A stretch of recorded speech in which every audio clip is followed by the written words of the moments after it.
Si vous voyez que c'est la sorcellerie, alors c'est la sorcellerie du Christ. Si vous voyez que c'est la magie, alors c'est la magie du Christ. Tu n'entends pas? La Bible ne dit pas maintenant. Lorsque vous allez recevoir l'Esprit Saint, ainsi, vous recevez, n'est-ce pas, ma puissance. Et alors, si je dis que je reçois le Seigneur, et je n'ai pas la force, non, il vaut mieux à toi de laisser. Quand je reçois Jésus, je dois avoir la force. Je dois fossiliser sur le sorcier. Je dois dire tout ce que je veux à la sirène de la mort. Je dois dire tout ce que je veux à l'oncle. Tout ce que je veux à la tante. Alléluia. Amen. Et il ne peut rien faire. Il ne peut pas me toucher. Tu dis que tu es chrétien. Tu ne peux pas fossiliser sur les démons. Ça ne peut pas se passer. Je suis avec le Seigneur Jésus. Et la Bible me dit, si vous recevez l'Esprit, vous recevez comme ça la puissance. On dit que je suis chrétien. Je vais à l'église. Je suis dans telle église. Je suis dans telle congrégation. Et quand on te regarde, l'ennemi te charge. L'ennemi te triture dans le mur. Et tu dis que tu es chrétien. C'est ça la Bible a dit maintenant. Quand on lit la Bible, écoutez bien. Nous avons même la Bible Yoruba là. La Bible dit, si vous recevez l'Esprit Saint, vous recevez la puissance. Quelqu'un qui a la puissance, comment le monde peut le toucher? Comment le sorcier peut le toucher? Comment le gris peut lui faire quelque chose? Comment Tchakatou peut lui faire quelque chose? Après c'est pour dire que vraiment dans la meilleure là. Les gens insultent trop les sorciers. Les gens insultent trop les sorciers. Toi qui n'as pas la sorcellerie. Si tu as la sorcellerie, quand on t'insulte là, tu dois manifester ta sorcellerie. Si moi je suis à ta place, ça veut dire que tu n'as rien. Et ça veut dire que la sorcellerie là n'est rien. Tu viens recevoir la sorcellerie du Christ. Parce que dans ma Bible, en Christ, le Seigneur me dit, j'ai l'Esprit Saint, j'ai la puissance. Tu as la puissance. J'ai la puissance. Tu as la puissance. Acclamez fort.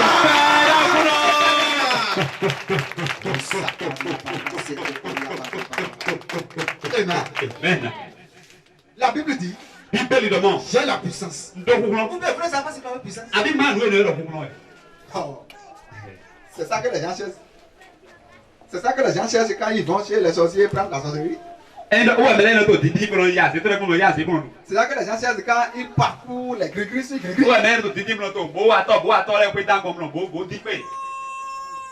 Et la puissance que les gens cherchent là en parcourant les gris-gris, les sorciers. Le Seigneur te l'a donné. Alléluia. Amen. Ah, l'ombre que j'ai vu là, on me dit quelque chose sur l'ombre.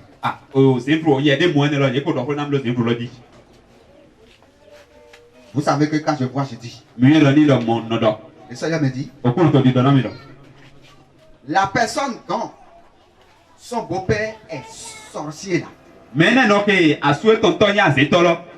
Sa main, ça veut dire la main de son beau-père.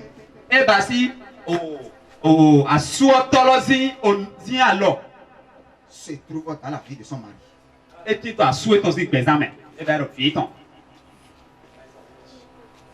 Ça veut dire que le mari a une maladie. Il y a des maladies qui triturent le mari. Je ne parle pas pour parler. Non, me le dit, vous me connaissez, non? Je suis dans ma 18e année. Pratique spirituelle. Alléluia. Amen. Je dis bien le beau-père là. Qui est le père de son mari. Il il a choisi son enfant là-bas. Et il a dit là-bas de ne pas le tuer rapidement maintenant. Mais de commencer par le faire souffrir d'abord. La personne est ici. Après, la personne fait. C'est ce qu'on me dit. Hein. J'aime une télévision ici. Je ne sais pas si tu vois la télévision. Alléluia. Amen. En tout cas, c'est ce qu'on m'a donné. Bien Bien-aimé. Dès que tu vas venir, je vais faire la prière pour toi. Le beau-père là, arrivé à la maison, il va commencer par te loyer. Il va commencer par te pousser méchamment. Il ne faut pas le regarder. Tu sais là où tu vas. Tu sais là où tu as quitté. Il faut le laisser. Si c'est ici là, si c'est dans la mer, il doit laisser ton mari en paix. Il doit laisser votre foyer en paix. Sinon, vous allez l'enterrer. C'est comme ça chez nous. Demandez, les gens vont vous les gens vont vous en parler. Il n'y a pas cet esprit mauvais là. Il va se lever contre nous dans la mer. Bon, je vous pose une question. Ça peut se passer?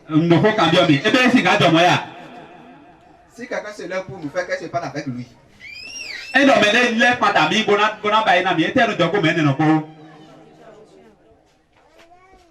y a des exemples là.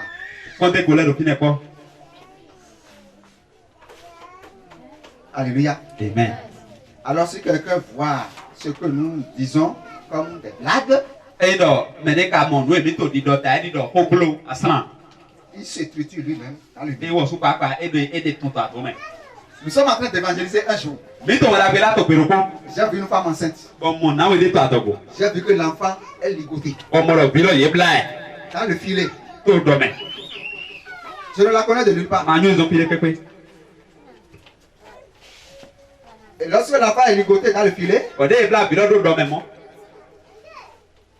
j'ai posé la question à l'Esprit Saint. On me dit que c'est la maman de son mari. En même temps, sur place, la maman là de son mari se trouve dans la clôture. Et l'Esprit Saint me la toite en même temps. J'ai demandé à la femme là, et ta belle-mère? Elle a dit, elle est dans la clôture. En ce moment, la belle-mère était ensemble avec au moins 2 personnes. Et elle était 3 là.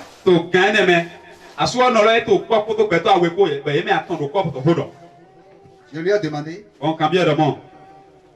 Elle se trouve où parmi les 3 là? Exactement la personne sur qui on a mis signe et j'ai vu là. C'était elle. Maintenant j'ai dit à la femme. Et ton mari? Elle a dit le mari est allé au service. J'ai dit d'accord, voici mon numéro. J'ai son retour. On lui dit de taper ce numéro. Je serai en train de vous donner l'adresse, vous allez venir me voir. Je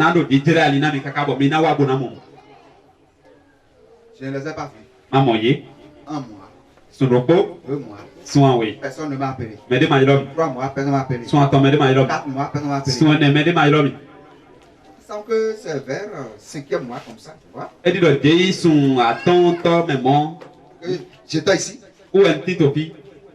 Et mon portable a sonné. J'ai décroché. Moi j'ai déjà oublié ça. Et c'est le mari qui me parle. C'est moi et vous avez vu une femme entre temps. Qui était en grossesse. Et vous lui avez parlé. C'est son mari qui vous parle. Je vais vous voir où maintenant. Je ne me rappelais pas. Je m'étais rappelé. J'ai dit d'accord, il faut venir, il faut passer par telle voie et venir. Il est venu me voir ici. Aux environs de 10 heures comme ça. J'ai dit qu'est-ce que je peux pour toi? Il a commencé par pleurer. J'ai dit parle. Le Seigneur est au contrôle. Je sais ce que je fais avec lui. Parce qu'il m'a déjà dit, vous avez vu une femme en temps. Et il vient me voir là maintenant. Je sais ce qui s'est passé. Parce que si il ne trouvait pas vrai Jésus, l'enfant c'est mort né. On ne peut pas l'accoucher librement. C'est dans le filet. Tu sais ce qu'il a dit? Il a dit vraiment que lui-même ne savait pas l'esprit qui a commencé par bégayer sur lui. Il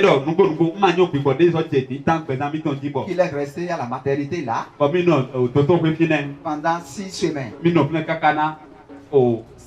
Et c'est maintenant, avant-hier, ils nous ont envoyé à Djong. Et l'enfant là, on l'a pris. Et que à l'heure où il est en train de parler là, sa femme n'a pas encore parlé. Si je savais. Si je savais. L'Esprit Saint est différent de.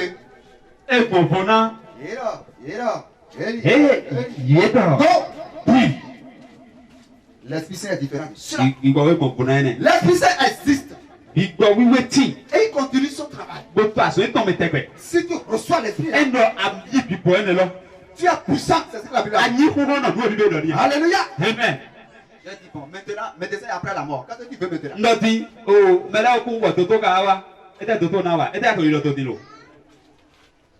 a dit vraiment, pardonne-nous.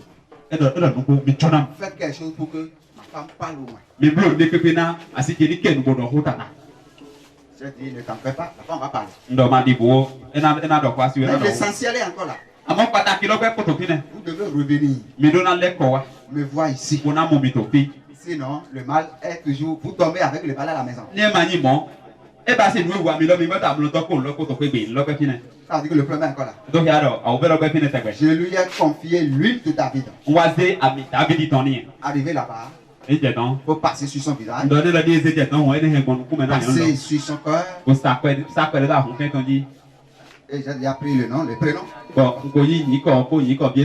J'ai dit, bah, elle va parler. Arrivé là-bas, elle a parlé. Depuis lors, alléluia. Amen. Depuis lors, Si quelque chose fait plein, ça ici, il vient ici. Si quelque chose fait blanc, au moins ça s'est passé d'abord. Que si quelque chose ne se passe pas, les gens ne prennent pas conseil par là. Je n'aime pas ça là. Et Dieu m'adore. Et son nom adore. C'est les fonds qui ont dit ça. Il faut que ça se passe d'abord. Il faut que ça se passe d'abord. Ce n'est pas bon. Il ne faut pas laisser le mal